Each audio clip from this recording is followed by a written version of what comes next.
이 성령의 열매를 늘 암기하면서 성경을 쭉 읽어보시면 이 열매가 모든 믿음의 사람들에게 동일하게 열려있다는 걸 우리가 발견할 수가 있습니다. 아브라함도 마찬가지였고 요셉도 마찬가지고 또 다른 모든 하나님의 사람들도 이 성령의 9가지가 다 열려 있었습니다. 자, 그러면 이 열매 우리도 분명히 열려야 되지 않겠습니까? 그래서 성령의 이 열매가 저와 여러분의 삶 가운데 꼭 열매로 나타날 수 있기를 바라겠습니다. 자, 오늘은 이제 자비의 열매인데 여러분 자비가 뭡니까? 자비를 더 쉬운 말로 표현한다면 어떤 말로 표현할 수 있을까요? 네.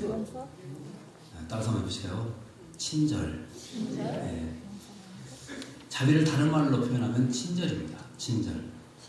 그래서 성령의 열매 가운데 자비의 열매는 곧 무엇을 말하는가 하면 친절을 베풀라는 것입니다. 친절을 베풀라. 이것이 당연한 우리 그리스도의 삶 아니겠습니까? 그래서 성령의 열매, 사랑과 희락과 화평과 오래 참음과 그 다음에 자비의 열매 5번째를 말하고 있습니다. 그러면 어떻게 하면 이 자비의 열매를 맺을 수가 있을까 하는 것인데 저는 오늘 이 자비의 열매를 맺고 살았던 한 사람을 모본으로 소개를 해드리고자 합니다. 그가 누구냐면 다윗입니다. 다윗은 자비의 열매가 있었던 사람이에요. 우리가 아시는 것처럼 다윗은 일찍이 사무엘 선지자를 통해서 이스라엘 왕으로 기름 부음 받았죠.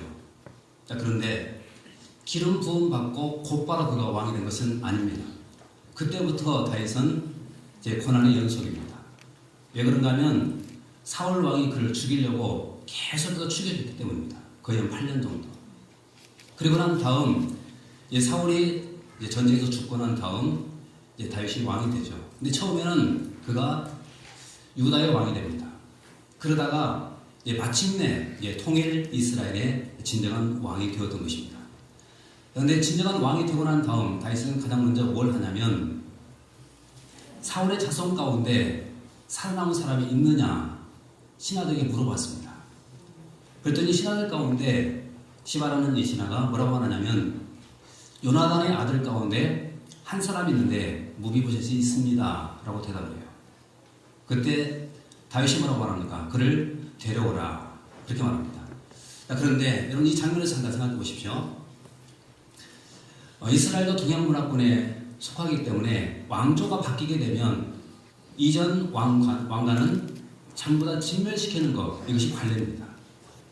자, 그러면 그런 의미에서 볼 때 무비보셋의 입장에서 한번 생각해 보십시오. 다윗 왕이 나를 찾는다. 자, 나를 찾는다고 했을 때 무비보셋은 어떤 생각이 들었을까요? 아, 이제 올 것이 왔구나. 이제 나는 끝장났구나. 그래서 공포에 떨지 않았겠습니까? 자, 그런데 그 무비보셋이 공포에 떨면서 지금 다윗 왕에게 가고 있다는 사실을 한번 생각해 보십시오. 그리고 그 앞에 엎드렸습니다. 그런데 다윗을 만났는데 그 다윗이 무비보셋에게 뭐라고 하냐면 오히려 선대해 줍니다. 모든 기업 다시 회복시켜주고 또 항상 왕국에 거하면서 자기 삶에서 함께 먹을 수 있는 이 은총을 베풀어 준 것입니다. 여러분 바로 이것이 성경에서 말하는 자비라는 것입니다. 자비. 자, 그렇다면 다윗은 어떻게 해서 이런 자비의 사람이 될 수가 있었을까? 그리고 우리는 어떻게 하면 자비의 사람이 될 수가 있을까 하는 것입니다. 오늘 그것을 잠깐 살펴보고 또 은혜를 나누도록 하겠습니다. 오늘 말씀은 2가지로 생각해 보겠습니다. 먼저 첫 번째는요. 따라서 보실까요? 하나님의 은혜와 자비를 경험해야 합니다. 자, 이것이 첫 번째입니다. 하나님의 은혜와 자비를 내가 먼저 경험하는 것입니다. 내가 먼저 경험하는 것. 자, 그럼 성경 보십시오. 3절 말씀 같이 보겠습니다. 9장 3절 같이 한번 읽어보겠습니다. 자, 시작. 왕이 이르되 사울의 집에 아직도 남은 사람이 없느냐? 내가 그 사람에게 하나님의 은총을 베풀고자 하노라. 아니 시바가 왕께 하되 아들 하나가 있는데 다리 저는 잔이이다 하니. 자, 여러분 이 3절 말씀을 잠깐 주목해 보십시오. 자, 다윗이 한 말이죠. 자, 왕이 이르되 사울의 집에 아직도 남은 사람이 없느냐? 내가 그 사람에게 뭘 베푼다고 그러죠? 자, 여러분 이 단어를 생각해 보십시오. 분명히 이렇게 말할 수도 있을 거예요. 자, 사울의 집에 아직도 남은 사람이 없느냐? 내가 그에게 은총을 베풀려나. 자, 자신의 은총을 베풀겠다라고 말할 수도 있잖아요. 자, 그런데 지금 다윗은 뭐라고 말하냐면 나의 은총이 아니라 누구의 은총입니까? 하나님의 은총을 내가 주겠다, 베풀겠다. 지금 이렇게 말하고 있습니다. 하나님의 은총. 여러분, 이 은총이라는 말을 헤세드라고 말하죠. 헤세드. 근데 무슨 뜻인가 하면 어떤 사람이 큰 죄를 범했습니다. 마땅히 죽어야 돼요. 근데 죽이지 않고 오히려 선대하고 긍휼을 베풀어 주는 것, 이것을 여기서 헤세드라고 말합니다. 헤세드. 근데 사실 우리가 주님 앞에 나왔을 때 우리가 그런 은총을 받은 것 아니겠습니까? 자, 그러면 보십시오. 자, 에베소서 2장 8절 한번 잠깐 보겠습니다. 자, 우리가 그런 은총 받았는가 한번 보십시오. 시작. 믿음으로 말미암아 구원을 받았으니 이것이 너희에게서 나는 것이 아니요 하나님의. 자, 여기서 지금 구원의 문제를 지금 다루고 있는데 이 구원은 행위로 얻어진 것이 아니라 뭡니까? 네, 하나님의 선물이다. 그렇게 말씀하고 있습니다. 하나님의 선물. 여러분, 구원은 그래서 하나님의 선물입니다. 자, 그런데 그 앞절 7절 말씀을 잠깐 주목해 볼 필요가 있습니다. 자, 7절 한번 보십시오. 2장 7절.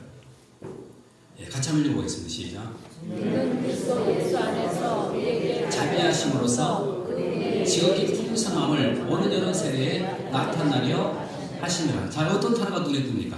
자비라는 단어죠. 자비. 네, 다시 한번 보십시오. 자, 이는 그리스도 예수 안에서 우리에게 자, 뭐 하심으로써요? 자비하심으로써 그 은혜의 지극히 풍성함을 오는 여러 세대에 나타내려 하심이라. 자, 하나님께서 자비를 나타내셨는데 그 결과 우리가 구원받게 되었다는 것입니다. 그래서 우리는 하나님의 자비로 말미암아 구원을 받게 된 것입니다. 근데 이 말씀을 디도서에서도 설명을 하는데, 자, 디도서 3장 4절과 5절 말씀 보십시오. 네, 같이 한번 읽어보겠습니다. 시작. 우리 그 하나님의 자비와 사랑하심이 나타낼 때에 5절. 우리를 구원하시되 우리가 행한 바 의로운 행위로 말미암지 아니하고 오직 그의 긍휼하심을 따라 중생의 시선과 성령의 새롭게 하심으로. 자, 다시 한번 4절 말씀 보십시오. 자, 우리 구주 하나님의 뭐가요? 자비와 사람 사랑하심이 나타날 때, 하나님의 자비가 나타날 때, 그 다음에 5절 말씀 이렇게 시작되죠. 5절 보십시오. 우리를 뭐 하셨다고요? 구원하셨다. 자, 그러면 디도서 3장 4절과 5절 말씀에서 우리에게 주는 메시지가 뭡니까? 하나님의 자비로 우리가 구원받았다. 이것을 주는 것이죠. 하나님의 자비로 구원받았다. 그래서 우리가 구원받은 것은 분명히 하나님의 자비의 은혜 때문입니다. 자, 그런데 오늘 본문에 나타난 이 다윗은 구약의 사람이지만 이 자비를 분명히 알았을 거라고 저는 생각합니다. 자비를 알았습니다. 그리고 자비를 체험했을 거라고 저는 생각합니다. 자, 그러면 구체적으로 다윗이 언제 이 자비를 체험했을까?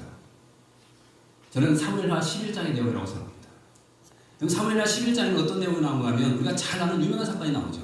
바로 밧세바의 사건이 나옵니다. 밧세바. 자, 그 상황을 잠깐 생각해 보십시오. 어떤 상황이냐면 암몬과의 전쟁이 일어난 상황입니다. 전쟁. 원래 평상시 다윗 같으면 그 전쟁터에 나가서 그 군대를 지휘하는 그런 사람이었잖아요.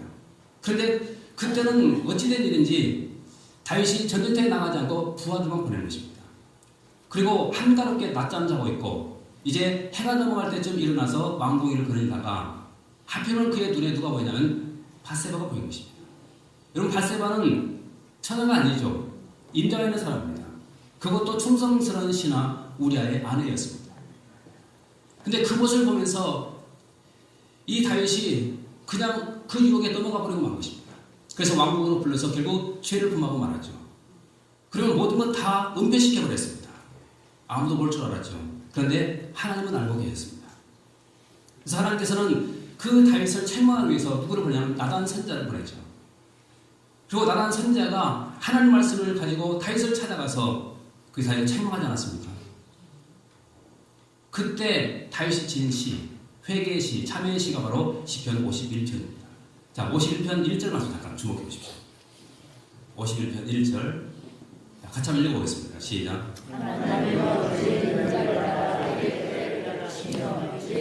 긍휼을 따라 내 죄악을. 자, 지금 시편 51편 1절 말씀이 과거에 우리가 봤던 개역 한글판과 지금 개역 개정판이 지금 다르게 지금 되어 있습니다. 우리가 지금 개역 한글판 우리가 지금 같이 보고 있죠. 봐야 됩니다. 왜냐하면 좀 해석의 차이가 좀 있기 때문에 그렇습니다. 근데 한글판 성경을 보면 지금 이 단어가 어떻게 되냐면 이렇게 되어 있습니다. 하나님의 주의 인자를 따라서 쭉 얘기하다가 자, 주의 많은 긍휼을 따라 이렇게 되어 있죠. 근데 이것이 긍휼이 아니라 자비로 되어 있습니다. 그의 많은 자비를 따라 내 죄악을 지우소서. 자, 그러면 지금 다윗이 하나님 앞에 죄를 품하고 지금 참회의 기도를 드리고 있는데 무엇을 근거로 지금 기도하고 있는가 주목해 볼 필요가 있습니다. 그것이 뭡니까? 자비입니다. 자비. 하나님의 자비. 회개할 수 있었던 그 근거, 하나님 앞에 용서를 구할 수 있었던 그 근거, 그것은 하나님의 자비 때문에 지금 그렇게 기도하는 것입니다. 하나님 자비를 좀 나타내 주십시오. 그리고 나를 용서해 주십시오. 자, 이렇게 하나님 앞에 간절히 기도를 드렸다가 마침내 그는 하나님 앞에 용서를 받은 것입니다. 여러분, 우리가 다윗과 같이 이런 하나님의 자비를 경험한 거 아니겠습니까? 자, 그래서 다윗은 이런 하나님의 자비를 경험했기 때문에 오늘 무비보셋에게 이렇게 말하고 있습니다. 내가 너에게 자비를 베푸기를 원합니다. 이런 자비를 그가 먼저 받았기 때문에. 오늘 우리도 마찬가지죠. 내가 주님 앞에 나오는 순간 우리도 하나님의 자비를 받은 사람입니다. 그렇다고 한다면 우리도 많은 이웃들에게 이 자비를 베풀면서 살아야 되지 않겠습니까? 그럼에도 불구하고 아직도 자비를 우리가 알지 못한다고 한다면 어떻게 될까요? 십자가 앞에 나오십시오. 십자가. 여러분, 주님의 십자가를 묵상해 보십시오. 여러분, 그것은 하나님의 자비가 있는 것입니다. 어떤 사람에게 주님의 십자가를 묵상하십시오 했더니 실컷 묵상하고 하는 말이 무슨 말인 줄 아십니까? 아, 굉장히 아프겠다. 여러분, 그렇게 묵상하는 것이 아닙니다. 십자가는 물론 아픈 것이지만 여러분, 그 아픔은, 그 고통은 누구를 위한 아픔이고 고통이냐면 나를 위한 아픔이고 고통입니다. 주님이 아픔을 당하시고 고통을 당하시고 우리에게 자비를 베풀어 주시고 우리를 구원해 주신 것입니다. 십자가에서는 이 자비를 경험했습니다. 그렇다고 한다면 우리는 이 자비를 많은 이웃들에게 나누고 베풀면서 살아야 되지 않겠습니까? 옆 사람 보시면서 권유해 주십시오. 집사님, 우리 자비를 베풀면서 삽시다. 그 다음에 두 번째입니다. 따라서 해보실까요? 빚진 자 의식을 가져야 합니다. 자, 그럼 성경 다시 한번 보십시오. 1절 말씀 보겠습니다. 자, 1절 말씀 같이 읽겠습니다. 시작. 다윗이 이르되 사울의 집에 아직도 남은 사람이 있느냐? 내가 요나단으로 말미암아 그 사람에게. 자, 지금 다윗이 사울의 집에 남은 이제 가족들을 지금 찾고 있습니다. 그러면서 뭐라고 하냐면 내가 그 사람에게 은총을 베풀겠다. 은총을 베풀겠다고 지금 말하고 있습니다. 자, 근데 이 말이 이제 무비보셋을 찾았을 때 또 이 말이 반복이 되는데, 자, 7절 말씀 보십시오. 내려가서 7절 같이 보겠습니다. 자, 시작. 다윗이 그에게 이르되 용서하지 말라. 내가 반드시 내 아버지 요나단으로 말미암아 내게 은총을 베풀리라. 내가 네 할아버지 사울의 모든 밭을 다 내게 줘주겠고 또 너는 항상 내 손에서 떡을. 자, 지금 이 말씀을 잠깐 주목해 보십시오. 자, 다윗이 그에게 이르되 무서워하지 말라. 내가 반드시 내 아버지 요나단으로 말미암아 내게 은총을 베풀리라. 자, 다시 말하면 지금 무비보셋에게 은총을 베풀겠다 그렇게 말하고 있죠. 그런데 누구 때문에 은총을 베푼다고 하는지 주목해 보십시오. 누굽니까? 요나단이죠. 요나단. 자, 다시 보십시오. 다윗이 그에게 이르되 무수하지 말라. 내가 너에게 은총을 베풀기 원하는데 내 아버지 요나단으로 말미암아 내게 은총을 베풀겠다. 자, 그러면 이 말씀을 가만히 주목해 보시면 지금 다윗은 요나단에게 뭘 지고 있다는 거예요? 빚지고 있다. 지금 빚지고 있다는 것을 지금 우리가 발견할 수 있지 않습니까? 예, 빚을 졌습니다. 그래서 빚진 것이 있었기 때문에 그 요나단의 아들 무비보셋에게 지금 내가 너에게 은총을 베푸겠다. 네 아버지 때문에 지금 그렇게 말하고 있습니다. 자, 그러면 구체적으로 다윗은 요나단에게 어떤 빚을 지고 있었을까? 자, 성격을 잠깐 보겠습니다. 자, 사무엘상 20장 12절로 넘어가서 보겠습니다. 네, 같이 한번 읽어봅니다. 시작. 요나단이 다윗에게 이르되 이스라엘 하나님 여호와께서 증언하시거니와 내가 내일이나 모레 이맘때 내 아버지를 살펴서 너 다윗에게 대한 의향이 선하면 내가 사람을 보내어 내게 알리지 않겠느냐. 자, 여러분 생각해 보십시오. 지금 어떤 의미에서는 요나단과 다윗은 원수지간입니다. 원수지간. 자, 그런데 하나님은 참 재밌는 그런 분이라는 사실 여러분 느끼지 않습니까? 여러분, 사울은 지금 다윗의 원수죠. 사울과 다윗의 관계가 안 좋다고 한다면 당연히 그 자녀들과도 관계가 안 좋아야 됩니다. 그리고 더군다나 다윗은 어떤 사람이고 왕이 될 사람이죠. 요나단 입장에서는 그를 죽여야지만 자기가 왕이 될 수가 있는 것입니다. 원수지가 아닙니다. 근데 하나님은 그런 다윗을 살리기 위해서 누구와 친구가 되게 하면 그 원수의 아들과 친구가 되게 하고 또 그 원수의 딸과 또 부부가 되게 합니다. 이 하나님의 놀라운 이해할 수 없는 그런 하나님의 은혜입니다. 자, 그런데 지금 여기서 요나단이 뭐라고 말합니까? 다윗에게 우리 아버지가 너를 죽이려고 하는지 아니면 그렇지 않는지 내가 확실하게 알아서 너에게 말해줄게. 자, 이것을 좀 얘기하죠. 자, 그러고 난 다음 13절 말씀 보십시오. 자, 같이 읽습니다. 시작. 그러나 만일 내 아버지께서 너를 해치게 하는데도 내가 이를 내게 알려주어 너를 보내어 평안에 가게 하지 않냐면 여호와께서 나 요나단에게 벌을 내리시고 또 내리시기를 원하노라. 여호와께서 내 아버지와 함께 너와 함께 하시기를. 자, 지금 13절 말씀에서 뭐라고 말합니까?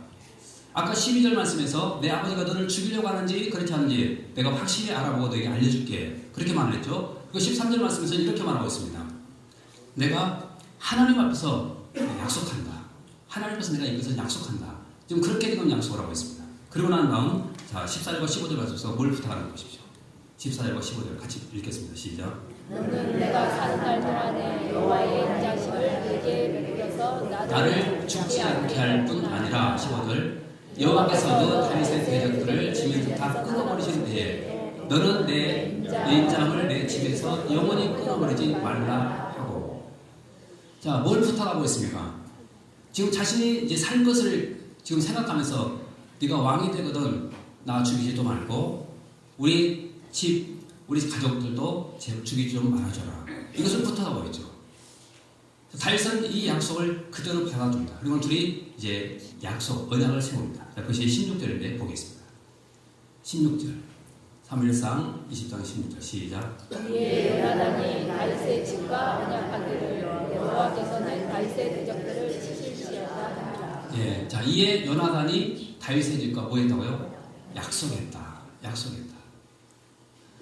자, 여러분 이 사건을 우리가 보면은 지금 다윗은 요나단에게 지금 빚을 지었습니다. 어떤 빚인가 하면 생명에 대한 빚을 지고 있습니다. 그래서 그는 항상 그 마음속에 내가 요나단에게 빚진 것이 있어. 요나단에게 빚진 것이 있어. 이거 생각하고 산 것입니다. 그리고 왕이 되었을 때 그는 가장 먼저 그 요나단과 했던 그 약속을 생각하고 요나단의 그 아들을 찾은 것입니다. 그리고는 뭐라고 하냐면 내 아버지 때문에 내가 빚진 것이 있는데 내가 그것 때문에 너에게 은혜를 베풀기 원한다. 자비를 베풀기 원한다. 지금 그렇게 말하고 있는 것입니다. 자, 근데 사실 우리도 마찬가지죠. 우리도 하나님 앞에 그리고 사람들에게 우리는 빚진 자 아니겠습니까? 사도 바울의 고백을 한번 들어보십시오. 자, 로마서 1장 14절 같이 보겠습니다. 같이 읽어보겠습니다. 시작. 지혜 있는 자나 어리석은 자에게 다 내가 자, 사도 바울의 고백을 들어보십시오. 내가 다 빚졌다. 여러분 우리도 다 빚진 것이죠. 무엇보다 우리는 복음의 빚진 자입니다. 선교사님이 우리나라에 와서 복음을 증거했을 때 우리는 그 복음의 빚진 자가 된 것입니다. 그리고 뿐만 아니라 우리는 많은 사람들에게 불신자들에게까지 우리는 빚을 지고 있습니다. 어떤 빚인 줄 아십니까? 우리가 사용하고 있는 뭐 가구라든가 숟가락이라든가 이런 모든 것들도 누군가가 만들어줬기 때문에 우리가 지금 사용하고 있는 것 아니겠습니까? 바로 그 사람이 우리는 빚진 자입니다. 내가 입고 있는 옷도 마찬가지고 신고 다니는 신발도 마찬가지고 여기 사용하고 있는 마이크도 마찬가지입니다. 누군가가 만들어줘서 우리는 그 사람에게 빚을 지고 지금 살고 있는 것입니다. 내가 빚진 자입니다. 내가 다 빚진 자입니다. 우리가 이런 빚진 자 의식을 갖고 인생을 살아가는 것입니다. 자, 그러면 빚진 자로서는 어떻게 살아야 될까요? 여기에 대한 이야기를 한동안 하겠습니다. 여러분 조지 뮬러라는 사람 다 알고 계시죠? 너무나 유명한 사람이기 때문에 설명하지 않아도 알 것입니다. 근데 그분의 일학반에 이런 이야기가 있습니다. 이분은 참 뭔가를 잘 잃어버린다고 해요. 돈도 잘 잃어버리고 물건도 잘 잃어버리고. 그런데 자신의 것을 잃어버릴 때 한 번도 속상해 본 적이 없다는 것입니다. 여러분 속상하죠? 가장 아낀 거 잃어버리면 속상하지 않습니까? 저도 목회하다가 어떤 권사님이 해외여행 갔다가 들어오면서 볼펜을 하나 참 비싼 걸 하나 사줬습니다. 몇 년 동안 학교 다니다가 어느 순간 어디로 가버렸는지 잊어버렸어요. 참 처음에 얼마나 속이 상한지. 저도 잃어버리니까 속이 상하더라고요. 그런데 조지 밀러는 한 번도 속상해 못 이겼다는 것입니다. 잃어버릴 때마다 이렇게 기도를 드렸다고 해요. 하나님, 누군가가 필요해서 가져갔으니 그 사람이 잘 쓰도록 축복해 주십시오. 이렇게 기도했다는 것입니다. 이렇게. 여러분, 이것이 바로 빚진 자의 그런 아름다운 삶의 모습 아니겠습니까? 그러니까 그렇게 인생을 살아가는 것입니다.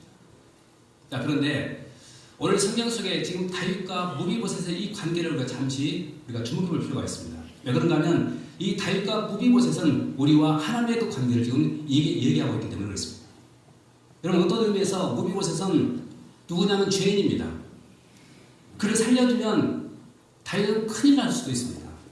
왜냐하면 나중에 그 무비보셋과 다른 반역자들이 힘을 합쳐서 또 다윗을 향해서 반역할 수도 있기 때문에 그렇습니다. 죽여야만 되는 것입니다. 그런데도 불구하고 다윗은 그 무비보셋을 죽이지 않고 오히려 선대하기 위해서 찾고 있는 것입니다. 여러분, 이것은 마치 죄인된 우리를, 하나님과 원수된 우리를 하나님 먼저 우리를 찾으신 것과 똑같습니다. 자, 그리고 난 다음 다윗이 물어보죠. 어디 있느냐 하고 물어봤을 때, 자, 뭐라고 대답하면 그가 로드발에 있습니다. 이렇게 대답을 하죠. 자, 성경을 한번 보겠습니다. 이 부분, 자, 4절 말씀 보겠습니다. 같이 읽어보겠습니다. 시작. 아니 그에게 말하되 그가 어디 있느냐 하니 시바가 왕께 하되 로드발 암멜의 아들 마길의 집에 있나이다 하니. 자, 어디에 있다고 하죠? 로드발에 있습니다. 로드발. 자, 로드발에서 이 로라는 말은 없다, 그런 뜻이고, 드발은 풀. 자, 그러면 어떤 뜻이 됩니까? 풀이 없다. 그럼 풀이 없는 곳이 어디입니까? 광야죠, 광야. 자, 그러면 지금 이 무비보셋이 어디에 있냐면 풀도 없는 그 광야에서 지금 방황하고 있다는 것입니다. 여러분, 바로 이것이 우리의 모습이었습니다. 원래 우리의 모습이었어요. 자, 그런데 그가 어떤 사람이라고 말하냐면 장애인이다, 그렇게 말합니다. 장애인. 또 보십시오. 자, 사무엘하 9장 13절 말씀 보겠습니다. 자, 같이 읽습니다. 시작. 무비보셋이 항상 왕의 상에서 먹음으로 예루살렘에 사니라. 그는 두 발을 다 다 뭐였습니까? 절더라. 두 발을 다 절더라. 한 발만 절면 그래도 좀 살만한데 두 발을 다 절었으니 누군가의 도움이 없이는 살 수 없는 존재. 그가 바로 무비보셋입니다. 여러분, 우리가 바로 그런 존재입니다. 하나님의 도움 없이는 전혀 살아갈 수가 없었던 그런 존재가 바로 우리였다는 것입니다. 우리. 자, 그런데 그의 이름이 무비보셋인데 이 무비보셋이라는 이름의 뜻도 상당히 참 재미있습니다. 어떤 뜻이냐면 부끄러운 자, 부끄러운 자, 그런 뜻을 갖고 있습니다. 여러분, 죄인은 부끄러울 수밖에 없습니다. 자, 그런데 다윗은 그런 무비보셋을 만나고 난 다음 뭐라고 하냐면 내가 너에게 은총을 베풀기를 원한다, 그렇게 말하고 있습니다. 자, 성경 보십시오. 7절 말씀 보겠습니다. 7절 같이 읽겠습니다. 시작. 오늘 본문 7절입니다. 시작. 이는 그리스도 예수 안에서 우리에게 자비하심으로써 그 은혜의 지극히 은총을 베풀리라. 네 할아버지 사울의 모든 밭을 다 내게 털어주겠고 또 너는 항상 내 상에서 떡을 먹을지니라. 자, 7절 말씀에서 중요한 단어가 하나 나왔습니다. 보십시오. 다윗이 그에게 이르되 무서워하지 말라. 내가 반드시 내 아버지 요나단으로 말미암아 내게 은총을 베풀리라. 내가 네 할아버지 사울의 모든 밭을 다 내게 털어주겠고 또 그 다음 보십시오. 또 너는 언제요? 항상 내 상에서 떡을 먹을지니라. 하루 이틀도 아니고 한 번도 아닙니다. 항상 너는 내 상에서 떡을 먹을 것이다. 항상입니다. 근데 이 말씀이 또 계속 반복이 됩니다. 10절 말씀도 마찬가지고 13절 말씀도 마찬가지입니다. 항상이라는 단어가 지금 계속 등장하고 있습니다. 그리고 11절 말씀에 실제로 무비보셋은 그렇게 항상 다윗의 집에서 대접받고 살았습니다. 보십시오. 자, 11절 말씀까지 보겠습니다. 9장 11절. 자, 시작.